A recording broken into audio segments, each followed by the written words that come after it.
Recent analyst Steve Budin joins me now, and the big merger here we've been talking about, T-Mobile and Sprint, not going to happen apparently, at least not right now. Right, and I had mentioned a couple of months ago that T-Mobile and Sprint were in talks to merge, which would have created the third largest cell phone provider.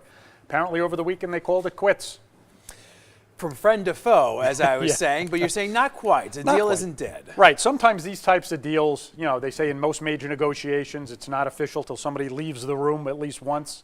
I have a feeling they'll get back, but the timing for consumers could not be better. I mean, with the new iPhones coming out, the iPhone 8, the iPhone 10, you're now going to have these two companies battling for your business, offering all kinds of incentives. So to see these two sit down again wouldn't surprise me, but I don't see it happening for the next couple of months at least. All right, so perhaps what they need really is just a second date. I think a second. You know, first date didn't work so well, but sometimes the second one is better. All right, moving on now to oil prices at the pump. We're seeing a 2-year high out of Saudi Arabia, so that means what for us here? Yeah, I wouldn't be surprised if you see gas prices tick up just a little bit. If you're following the news over the weekend, there was some political upheaval in Saudi Arabia. One of the princes arrested a whole bunch of his adversaries and imprisoned them in the Ritz-Carlton, nonetheless. Wow. But all that type of uncertainty in Saudi Arabia, certainly the first thing the markets look at are oil prices, because Saudi Arabia is the world's largest oil producer. So until this political uncertainty irons itself out, I think you'll see oil prices stay a little bit higher. So you might see gas prices tick up a little bit when they normally at this time of the year go down. We think our politics is tough here.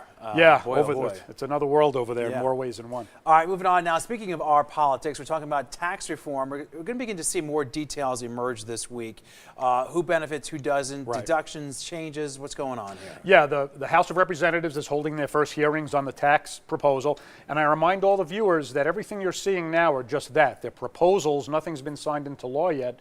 And the thing that really bothers me is that both political parties will overestimate and obfuscate the true facts about who's benefiting, who's not benefiting. Until you really sit down and do the math for your own situation, you won't know if the tax plan helps or hurts you. But we think right before this does go to vote, we will have clarity here, specifically about, you know, the breakdowns with incomes and family and all of that, right? Right, and I think over the next couple of weeks, you'll begin to see this flesh out a little bit. I just know that a lot of the proposals that are being floated about mortgage interest deductibility, student loan interest deductibility, property tax deductibility, all of that has to go through the system, and each of the Congress people has their own constituency to defend, and that's what makes it so difficult to pass. All right, big surprise there. Politicians not really being clear and honest. How about that? Yeah, once in a while that happens. All right, Steve Budin, thanks always for your time. Appreciate it. We'll be right back, everyone.